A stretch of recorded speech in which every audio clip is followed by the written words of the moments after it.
Bonus Kofi chapter. I will take up arms for human security.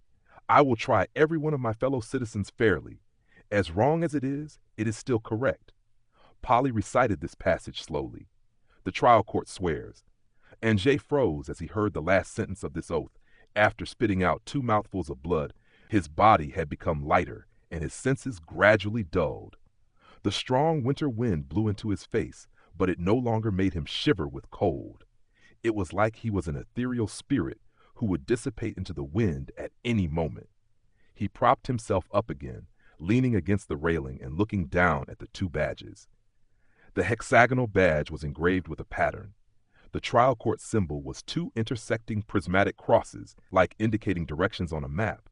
The cross stars indicating north, south, west, and east were slightly larger, and the corners elongated downward to assume a shape similar to a cross. The northeast, southeast, southwest, and northwest leaning cross stars were small and hidden. And Jay had seen this sharp and angular shape more than once. The dark silver cold texture, sharp angles, and straight lines all revealed a striking soul of killing and murder. Polly's fingers rubbed against the surface of the cross. He must have traced its shape more than once because the pattern of the badge was deeply worn. It is a drawing by one of my colleagues. In the howling cold wind, Polly looked toward the distant night sky. We hope that the cross star will point in the right direction for humans. Aren't you a fusion scientist? He whispered. I am. Polly's tone was light like a sigh. I am the leader of the fusion faction and the founder of the trial court. The fusion faction is the predecessor of the trial court. And Jay suddenly remembered the long corridor in the trial court where portraits of each generation of judges were lined up with the date of birth and death. However, the photo frame at the end was removed and the name and date of birth and death were also scraped away. Only a vague letter P was left. This was the record of the first judge, but for some reason, it was erased by the later people. The northern base was a place of mixed races.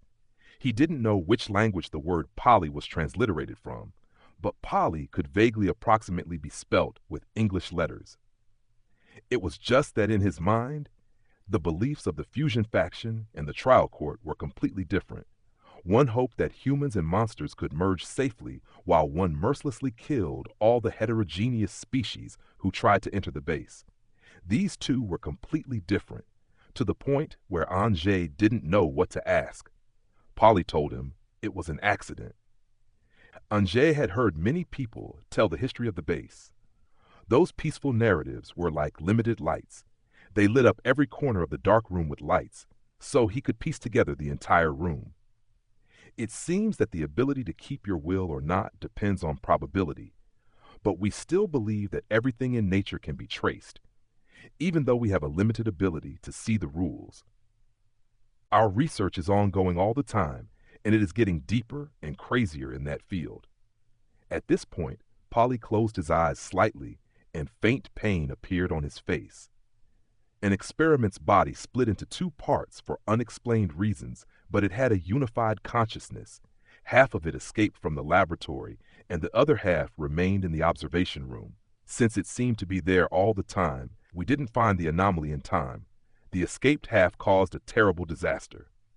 And Jay knew the disaster. A leech had polluted the entire outer city's water source. The outer city was fully exposed, and the base must identify the heterogeneous and humans, eliminating the heterogeneous in time.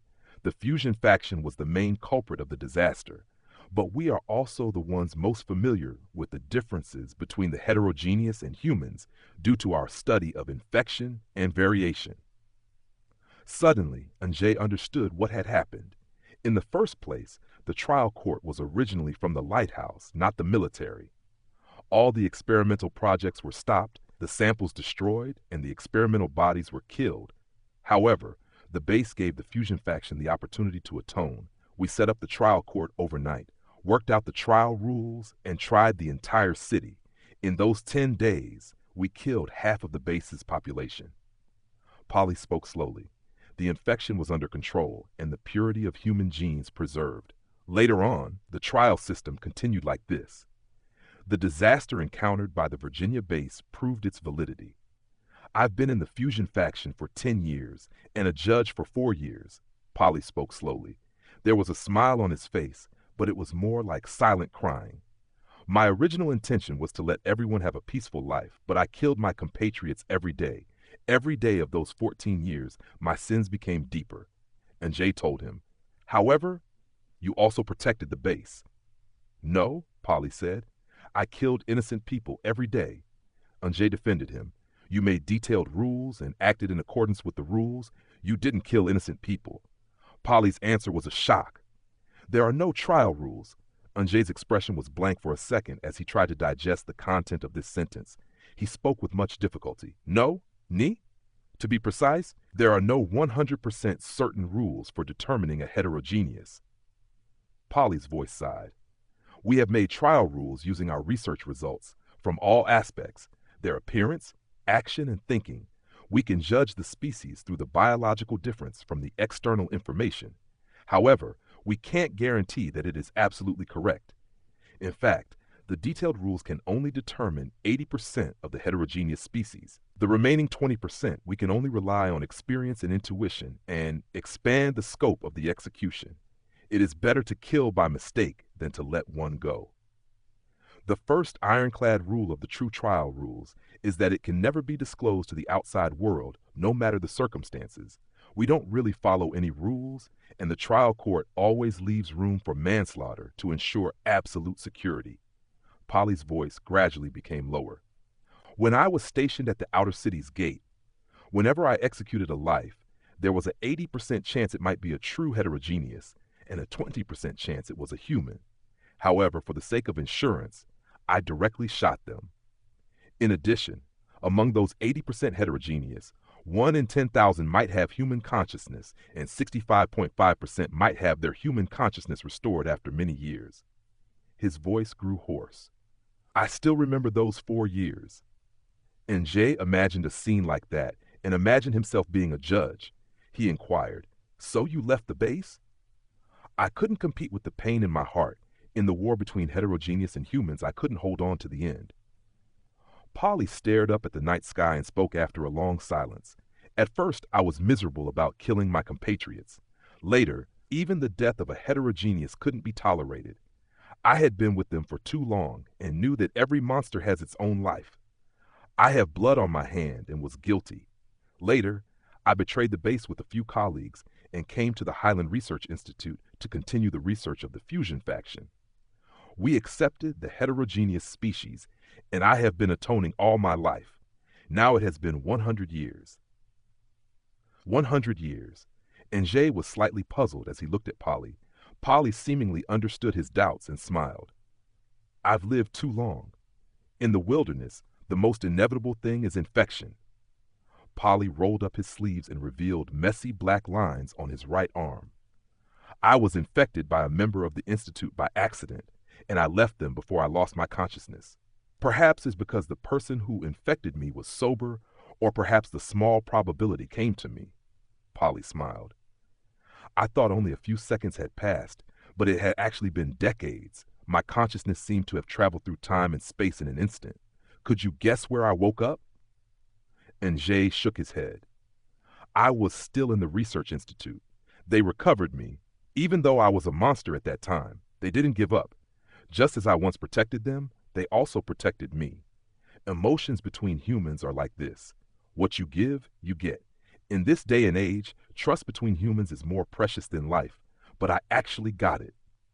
Anjay saw the gentle and serene look in Polly's eyes and understood why Polly and the members of the Institute had such a deep affection.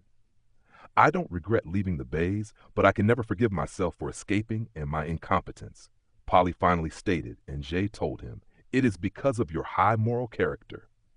Thinking about it, he added, it is because you're so kind. Polly loved everyone so much that he was in such pain. In peaceful times, he must be a man who couldn't even kill an ant. Such a person had to raise his gun to kill his fellow people. Kindness. Kindness is the most significant weakness of humans. Kindness to myself is the starting point of selfish desires, and kindness to others is the cause of shaken beliefs. I couldn't be completely indifferent and merciless, so I wasn't destined to be a qualified judge. They were silent for a long time. Thinking of Polly's words, And Jay frowned slightly and remembered a man. One of the judges told me something. And Jay spoke softly. The source of a judge's faith isn't coldness, but kindness. It isn't kindness to individuals, but kindness to the fate of humanity as a whole. If you firmly believe that human interests takes precedence above everything else, then you won't be shaken. Polly looked at him and wondered gently, how can I have faith firmly? If we don't have a kind heart for everyone, how could we dedicate our lives to the benefit of humanity as a whole? Anjay was shocked. His fingers trembled slightly, and he finally knew why every time he faced Polly, he would always remember Lu Feng, who was so different from Polly. Polly closed his eyes, his voice still hoarse. This is the cause of all the suffering of the judges. Abandoning humanity, killing innocent people indefinitely, and eventually being executed by the base, or staying sober and finally going crazy with unbearable pain. There are only these two destinations for a judge, Polly explained slowly. The moment the rules were formulated, they were destined to die. Anjay couldn't describe his feelings at this moment. He couldn't breathe as he looked at the cross-star badge in his hand. If there is a judge, he said. He has been sober for many years and has always been guarding the gate. His judgment is never wrong. He suddenly understood something and his voice trembled. Everyone hates him because other judges only kill dozens of people every year, while he has killed dozens. Actually, it isn't because he particularly likes to shoot people. It is because he can shoot to minimize more killings. He understood. He finally understood. He fought the cold and asked Polly, what type of man would he be? Polly's answer was simpler than imagined. He is a lonely man. Something fell suddenly. The boulder rolled down and hit Anjay's heart. He couldn't speak until Polly asked, what are you thinking? Mist rose in Anjay's eyes. I was thinking. He was thinking about Lu Feng. He once thought that Lu Feng was cold and unforgiving. He once admitted that Lu Feng's conviction was firm. He knew that the colonel would give his life for the sake of humanity. He also knew that Lu Feng would suffer and there would be loneliness. It just wasn't until today that he knew there was an unimaginable beast rooted in his heart. He once said that he knew Lu Feng, but it wasn't until this moment, when he was thousands of miles away from Lu Feng and would never meet that person again, that he fully understood Lu Feng. I know this judge you are talking about. Tanglan mentioned him to me many times. If I can, I really want to meet him. Holding the badge firmly in his palm, Anjay's tears finally fell down. He has been a judge for 7 years and killed many people. Everyone hates him. Still, he was good to me. Anjay smiled, but his eyes were hot and his nose red. In fact, he was good to everyone. You say that you're a monster, but as a judge, I haven't found the difference between you and humans. What about that judge? Polly asked. He wasn't sure. Anjay's fingers trembled slightly as he gazed at the mountains in the distance. The first time we met, he let me go. Sir, he asked, if a judge let go of a heterogeneous the first time, would he let go the second time? Polly just glanced at him gently. He also let me go the second time. He let me go many times. Later, he knew I was a heterogeneous. But he wanted to say something, but nothing came out. His heart was being clenched tightly by one hand. He wanted to get rid of this imprisonment that couldn't be escaped, but he couldn't. I'm sorry. He confirmed that he couldn't say a complete sentence and spoke intermittently. When I think of him, I want to cry. Polly held Anjay in his arms. Don't cry, child. Live and you will see him again. I won't meet him anymore. Anjay grabbed Polly's arm like he was grasping the last life-saving straw in the stormy sea of emotions. He couldn't stop crying, and he finally closed his eyes in a trembling manner, resting his forehead on Polly's shoulder. I preferred to have never met him. Why? Anjay couldn't say anything. You can say anything to me, child. Polly murmured. You don't have to fool me. You don't have to fool yourself. Anjay choked, and he cried even more. He couldn't understand human kinship, but facing Polly, he seemed to know. This person was like a kind father, a loving priest or a tolerant God who knelt in the temple of the Lord and could confess everything like an ordinary man. However, he wasn't facing anyone else or God. He was facing himself. Anjay opened his mouth, body trembling with severe pain and his mind blank. Finally, he crossed the emotional barrier and blurted out, I want to see him. I want to see him. He repeated this sentence. Sir, I want to see him. I want to see him. I don't regret that I left him, but I regret it. I know, I know.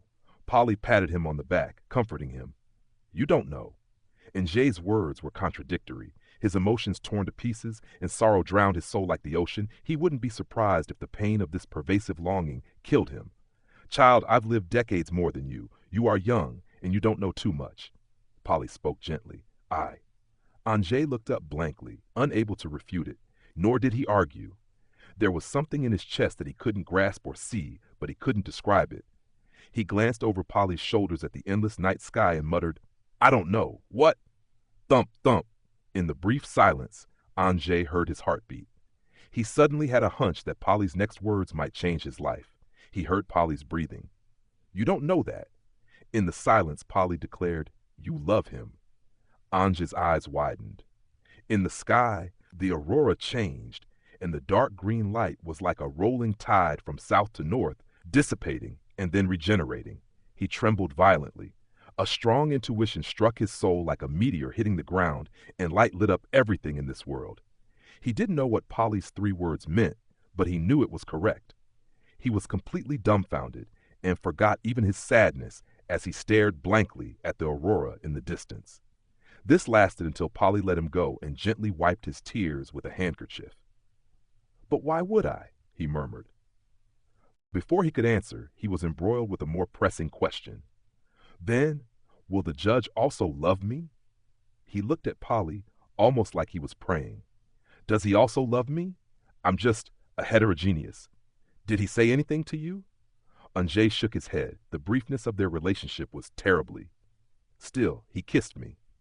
It was just that Anjay didn't know the meaning of the kiss. On that day, the power of words was too weak, and they could only do that. You are still alive. Did he let you go? Polly wondered. I left him. He has always been a qualified judge, and I knew he wouldn't let me go. I just wanted to leave him and find a place to die, but his gun was left in my backpack, and I could return to the abyss. His gun was left in your backpack? Polly repeated the sentence, and Jay hummed, and a faint smile appeared in his eyes. He always likes to leave his things with me. Polly Jones' hand slowly stroked his hair. Silly boy, you have to know, Polly told him. A judge's firearm can never leave them. This is an ironclad rule that was established 100 years ago. And Jay stared at him silently before finally biting his lips. I didn't know. I really didn't know. For whatever reason, he must love you too. Will a judge like a heterogeneous? Polly replied. I don't know. However, I have lived with many heterogeneous species for 100 years. If you think I'm still qualified to be a judge. Looking at the gray-blue eyes that seemed to know everything, Anjay thought that Polly must know the reason why Lu Feng liked him, but didn't dare to ask. Polly must have a reason for not saying it. Heavy images emerged in front of Anjay's eyes. Inside the city gates, a woman who lost his husband cursed him hoarsely. At the supply station square, a bullet went through Dusai's head, but she fell toward him. Countless silhouettes appeared, those hoarse shouts, the trembling fear, and the love that seeped into the bone marrow. Countless black shadows rose up, surging together and stretching out their hands, a pile of love, hatred, and fear that knew each other well, pushing him to the top of the mountain where the cold wind roared and allowing him to look down at this group of beings. No one approached him, no one knew him, and those who admired him would rather make a false doll with his body than take the initiative to even say a word to him. As for the judge's pity and preference, this was something no one dared to expect. What type of creepy fear and unimaginable honor would it be? As a heterogeneous, he was in opposition to humanity, yet he had a vague expectation that he would gain, and he got it. At least from the moment when Lu Feng put his gun in Anjay's backpack, in this 1 second out of billions of years. In the second the judge left his gun to a heterogeneous, he betrayed his life's faith to love him. Then, like the fairy tales in children's textbooks, the midnight bell rang. One returned to the abyss, and one returned to the base. Like a sandstorm that was gradually ending, in the bells, the dust settled, and Jay's heart returned to its ordinary frequency little by little. He had received an unimaginable gift, but he was completely calm instead. He felt it was enough. Everything was enough. If one day humans are safe and you see him, he requested of Polly, please, please don't tell him that I've been here. No one can lie to a judge. Then tell him that I was here and then left. I've gone far away and might be anywhere in the world. Polly gazed at him with a gentle and sad expression. I really hope God will take care of you. And Jay slowly shook his head. I can't love him, nor can he love me. And Jay spoke these words gently. Unless it is the day when humans fall. However, I hope that day never comes. In this moment, calm enveloped him. In the gap between the aurora and the clouds, there were countless less translucent white ice debris. They were falling down, and the quiet mountains and night were alive because of these flying things. It was snowing.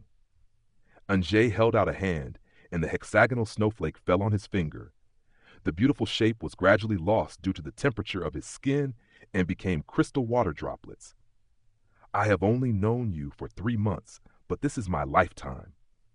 The wind blew louder, and thousands of snowflakes fell into the gray corridor, like catkins rising in the spring breeze, and Jay raised his head, thinking that everything he had forgotten was spread before his eyes, drifting in shimmering fragments.